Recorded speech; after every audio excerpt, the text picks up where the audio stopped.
বিসমিল্লাহির রহমানির রহিম। আসসালামু আলাইকুম রহমতুল্লাহি ওবারাকাতুহ। আজকের এই কোটা আন্দোলন করতে গিয়ে তরুণ প্রজন্মের ভাইরা যারা আজকের আত্মাহুতি দিয়েছে, দিবালোকে রাজপথে জীবনকে বিসর্জন করে দিয়েছে অধিকার আদায়ের লক্ষ্যে, আমি তাদের রুহের মাগফিরাত কামনা করছি। প্রিয় দেশবাসী, আমি আপনাদেরকে বলতে চাই, আজকের এই পরিবারতন্ত্র ঘিরে রেখেছে গোটা বাংলাদেশ। আজকের ৩০ লক্ষ শহীদ, ৫ লক্ষ মা বোনের রক্তের বিনিময়ে আজকের এই বাংলাদেশ।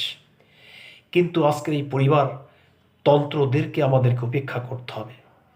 শেখ হাসিনাকে নামান পর্যন্ত আমাদের কথা নয়। আজকের বিএনপি সরকারও যেন ক্ষমতায় না আসতে পারে। আজকের গণতান্ত্রিক একটি দল ক্ষমতায় আসুক এবং আজকের আমরা সেভাবে যেন আমরা কথা বলতে পারি, সেই প্রতিশ্রুতি